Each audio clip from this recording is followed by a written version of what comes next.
Well, I woke up today, and the world was restless blues. This song foreshadows Series 3. And I wandered around, and I thought of your face, that Christmas looking back at me. Oh.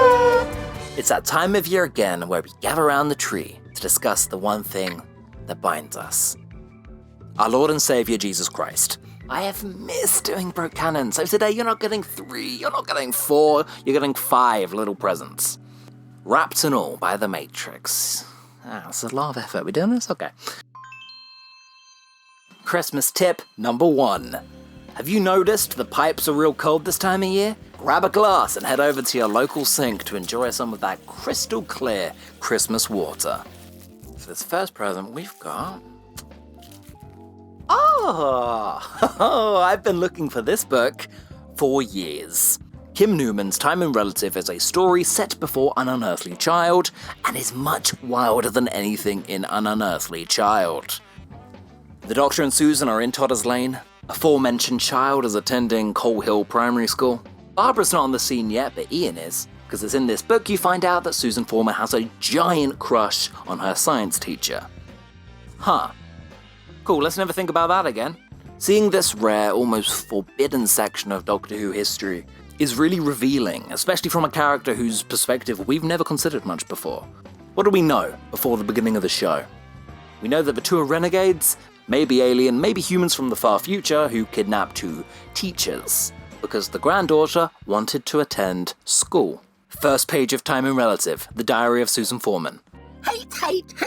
I hate Coal Hill School. I hate Year 4. I hate London. I hate pretending. I hate the coal. Sometimes I hate myself, especially my whiny voice. How could I ever have thought I'd fit in? It's a wonder they don't point in the street and shout, "Invader from space" at me. Alright, Tracy Beaker, it's you wanting to go to school that starts all this mess. And by mess, I do mean the television program Doctor Who. So what's the first Doctor getting up to in his time in Shoreditch, other than Box Park and clubbing? Well, not a lot. Mostly he's just pottering around building gizmos, making gadgets, communing with ancient evil animus. Yeah, this is still an elitist, human-hating, caveman-bashing first Doctor we've got here. All of the tropes we know about the Doctor come from Susan. She's the magical children's hero. Crazy but true. What are you doing? Well, it's time to reconsider everything you think you know. Because this book has a lot of big shake-ups, some of them quite vague, helped out by the fact that the Doctor and Susan barely even remember what it is they're doing there. You know how the Time Lord stripped the Doctor of his memories on how to fly the TARDIS? Turns out that being away from home is creating big memory patches in their head. Susan describes it as grey areas. She's young, rebellious, she can still remember a lot of her history, except for the name of her home planet, her real name, the Doctor's real name, hang on, that doesn't work, or why it is that they actually came here. But the memory loss is much worse for the Doctor, who has almost reverted entirely back to his own ways, grumping around, talking about meddling with history. And that's probably the main conflict in this book. Susan describes non-interference as the primary rule.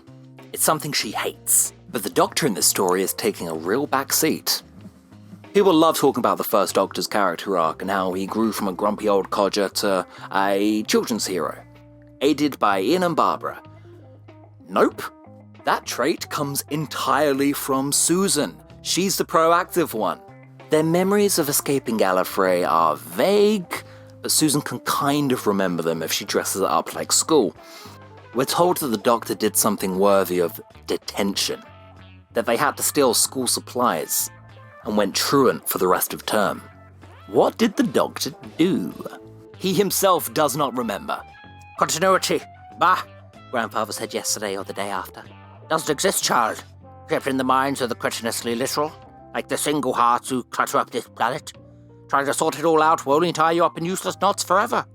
Get on with it, and worry afterwards if you can be pinned to someone else's entirely arbitrary idea of the day-to-day progression of events. Alright, Newman. I know. Without contradictions, would be entirely too easy to track down. Have you ever thought about that, It's important we not be too consistent. Yeah, you're telling me. John and Gillian are in this story. You know, the Doctor's grandkids from the early Doctor Who annuals. The ones who are sometimes fictional and sometimes not. Here, they are not fictional. They are different kids who Susan goes to school with. I'm trying to work out a canon plastering way that they can travel with the Doctor, but considering that Susan and John have feelings for one another, I very much hope they are not related. It would also be a little bit awkward because Gillian, at one point in the book, tries to snap Susan's neck. So it's just a fun coincidence. Susan also remembers that they're being hunted, tracked down by the Truant officer. Now, remember that this is a placeholder name, like Brendan in Ascension of the Cybermen. The figure sent by the Time Lords to hunt them down is not explicitly named, but Susan remembers a dark beard, an evil grin, and a horrible laugh. Okay. I'm on to you, Kim Newman. Making Susan Foreman the protagonist and central heart of the series is something I really did not expect. Her? It's her friends, and a little young boy who changed the Doctor's mind at the end of the story to interfere, to get involved with events and defeat the baddie monsters. Everybody else is doing his character arc for him. Through the tidings of the season, even the Doctor can change. Bang on, because it turns out that Christmas is the Doctor's oldest enemy. Before the Daleks, before the cavemen, the Doctor battled snowmen. Don't laugh, it's Christmas. The 25th of December has been fighting the Doctor since day one. At first you think Time and Relative isn't going to have a baddie? It's not a Doctor Who story because Doctor Who, he's still cooking. But sinister snowmen start appearing all round Shoreditch, and they slowly get less and less cute. This is the cold. Oh, that's cold. Just like Silurians, the cold is native to planet Earth. It woke up and was like, what's all these humans around the place? The book doesn't state an accent, I'm just assuming. Starting out with sinister snowmen, making Susan's bully piss his pants in front of the whole quad is a real highlight from the book. Don't know why we needed that, nor why we were exposed to so many gory deaths. The snowmen become icemen, who become ice soldiers, who then become an ice army, who then go on a mass killing spree, freezing over the entirety of London and causing an almost extinction-level event, months before an earthly child is meant to happen. Some of the deaths in this book are mostly perpetrated on children. John's dad is crushed into bloody ice. Susan watches a soldier get riddled with bullets from friendly fire. A religious couple want to sacrifice a young kid because they think the next Exodus is happening. What a wild set of events that everybody pretends never happened. Can move anywhere in time and space? Yes. Oh, Susan, don't be ridiculous. Ian, your school got invaded by killer snowmen. You found dead bodies of your co-workers. What's the Doctor doing about it? The Doctor's helping them. The Doctor's helping them wipe out the human race. He's indifferent. He's neutral. The non-interference policy. The Doctor is a fuck. The series almost ended before it started. And it's at this point in the book, as Susan describes these grey patches in their memory more and more, it turns out that the primary rule, don't interfere with history, is not just social conditioning for them. It is biological. There is something in their DNA that actively forbids them from breaking their flow of history. I'm in here, it's Clara. I am a Dalek. So, now I have to rethink about 90% of this program so far. Anything else? Oh yeah, there are multiple people in London who know about the Doctor and Susan's secret. Who know that the Doctor is a man willing to abide genocide that came this close to killing the rest of their families. This entire book feels so naughty, it feels like a transgression.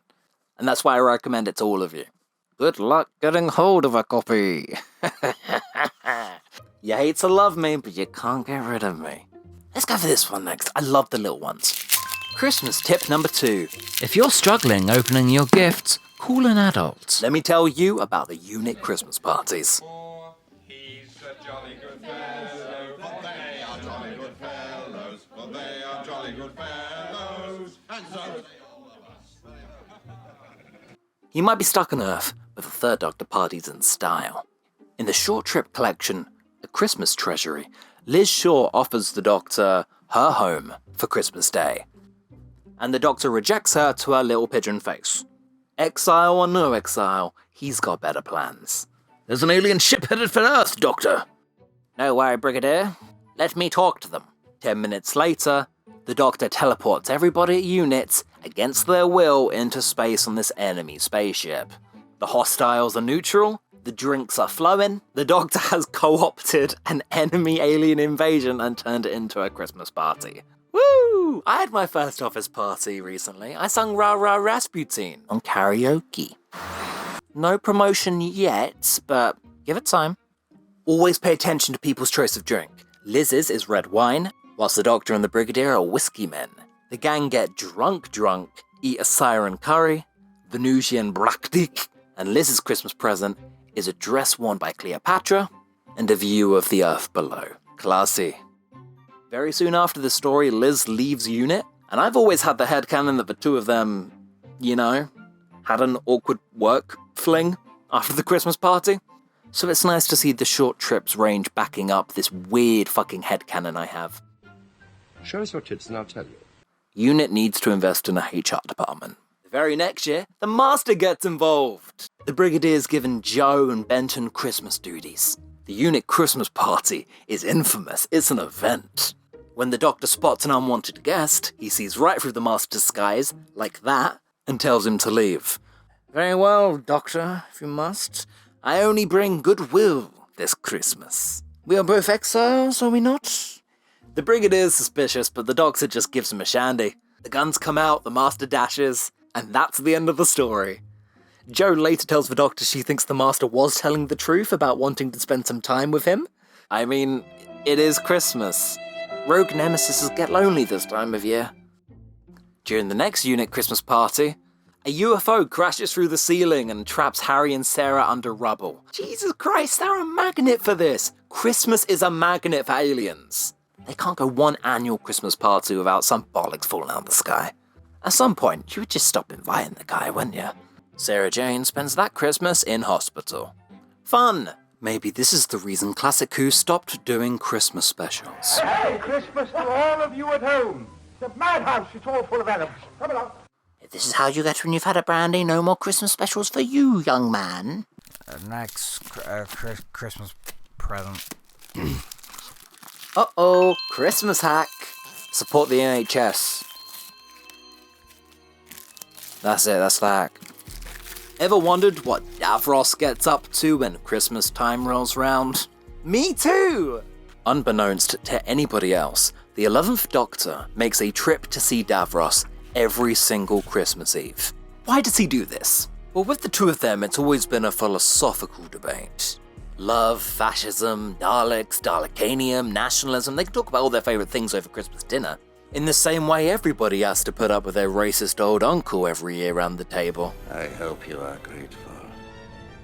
It wasn't easy to procure, and very nearly unique, of course.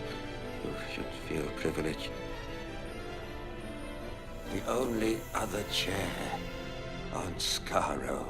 The first couple times, both parties are convinced this is definitely a trap, and some years it is. But then, once they start stirring their usual pot, talking about the philosophy of good versus evil, it becomes an odd kind of annual tradition that the both of them enter into.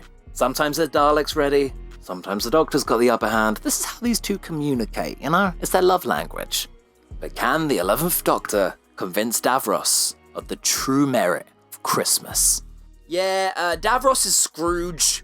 I mean, why not? It worked with Kazran. There was a whole episode about it. He Charles dicked that guy down until he didn't need therapy anymore. Inserting himself into the history of young children is kind of the 11th Doctor's MO.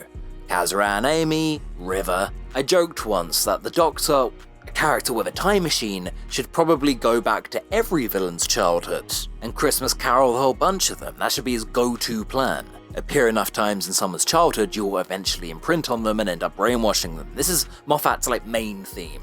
So why wouldn't it work on the bastards of history? Kazran, Tim Shaw. Hell, he pops up in Winston Churchill's timeline a fair bit.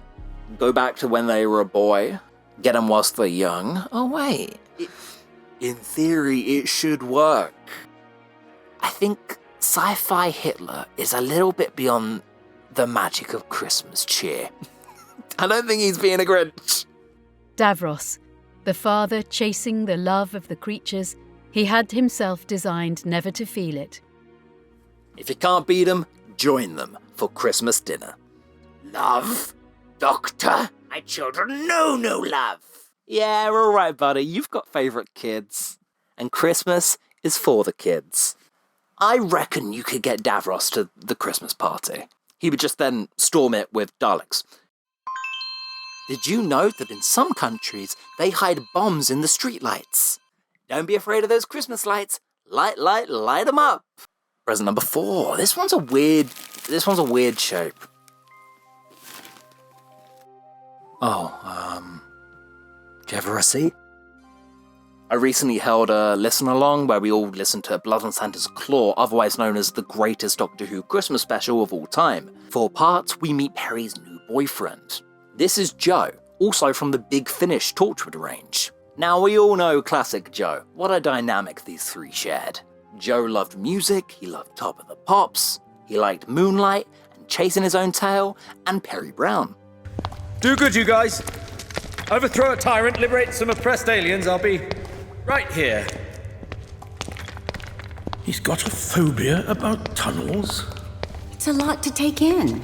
It's only, his 3rd journey in the TARDIS? He's got culture shock. The 2 of them were in a long relationship, long enough to join them on their travels. The Doctor's not pumped about it, but he'll endure him. He's not your companion, he's my partner. I just want to be the one to say it now. Perry has bad taste in men. There's the Doctor, and the partner that physically abused her.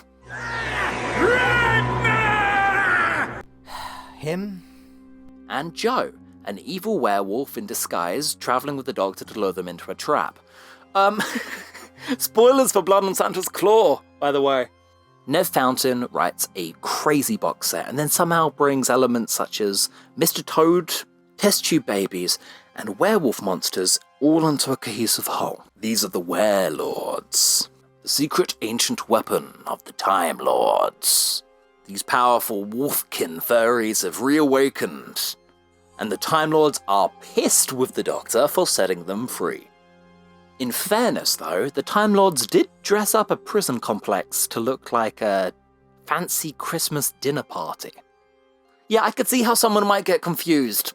Eventually, Perry finds out that she's been duped, used as a pawn in a werewolf's sick game. Her and the listener could have clocked that Joe was sus the entire time. Scared of Silver, going down dark caves. There's one story on the set that is tragic, where Joe and Perry enter a simulation that creates hypothetical children. Perry and Joe get to meet their kids in the future. What's the matter? There was a thing we had on 20th century Earth. A little thing called eugenics. I agree, it's not ideal. Did you know? Test tube babies are unethical. Harry's children start becoming wolf-like beasts and trying to kill her. And it's only at the end of the story that Perry can say goodbye to the children that she's never known. The virtual half-werewolf children that never existed. That doesn't stop them from having memories of one another. You mean, you're my children? Oh. It's us. Hello, Mom. It's so good to see you, Mom. It really is. This story's fucking bleak, man. And then Mr. Toad rocks in with his little fucking car. You got me. I am a Werelord. Lycaon's my dad. Harry, on true form, retaliates to this news by flushing her werewolf boyfriend out of an airlock. But personally, I'm in love with the fact that the Doctor Who universe used to just be Hammer horror. The Time Lords bred werewolves to battle the great vampires and the great witches. God, remember when this was a Christmas special? Oh, look, and there's even a little card in the tree. Ah, you guys. Final fact, throw it on me. I don't know what to do with this. Oh wait, no, you're not saying. Surely fucking not. Ryan and Yaz met the second Doctor as children. This one's too funny to not be true. This is a brand new fact, straight off the printing floor. The book Origin Stories is still wrapped up. That's my presence there. One of those is Origin Stories. But boy, TARDIS Wiki got me feeling unwise. Ryan and Yaz's first exposure to the Doctor was this fellow. Now there is someone who can pull off a good beanie. Is this that Thasman you told me about, Yaz? I'm sorry to the two of you. I'm, still quite socially awkward. So the two members of the Doctor's future fam are on a school trip, a science museum. Yaz is getting bullied, Ryan's dyspraxia is getting him lost. When this exchange happens. Ah, good-o, you found it. The pair whipped round to see a man with some sort of recorder dangling from one hand, staring at Yaz and Ryan, holding out his other hand towards them. His mop of straight black hair fell over his bright eyes, and the navy bow tie and brown checked trousers gave him a sort of odd professor look. May I trouble you for my sonic? It took a moment for Ryan to realise that the man meant the mini torch in his hand. He reluctantly handed it over. What is that? Yaz asked. What does it do? The man shuffled closer, staring at them hard. A better question might be, what doesn't it do? The grin on my face. Imagine a conversation between these three. Any conversation, actually. What would they have to talk about? It's one of those crossovers that you didn't do for the sake of a good story, you did it because you could, and I kind of respect the audacity. It's very funny. Especially as they are teenagers? This is only set a couple of years before The Woman Who Fell to Earth. And in this story, not only does he introduce himself as the Doctor, he introduced them to what a sonic screwdriver is, how it works, and what a TARDIS looks like. Odd how none of this ever comes up, huh? But the nuts crossovers don't stop there. Another of the Doctor's companions is probably... Last year, I told you about the 8th Doctor's gorilla companion called Guy. He liked K-pop and wore little clothes. He stopped to draw breath in front of a glass cabinet housing a gorilla called Guy. All right, big fella, Ryan smirked. He pressed his lips right up against the glass and blew his cheeks out. I'm not fucking with you. This is a direct reference to a big Finnish ape gorilla companion. It's like Christmas come early for me. All we need is Alpha Centauri or Scaroth, and I am set. My bingo sheet is filled. This is the part where I would probably tell you the plot or the alien invasion plan, and there's just no need. One of the Doctor's companions lives in a zoo.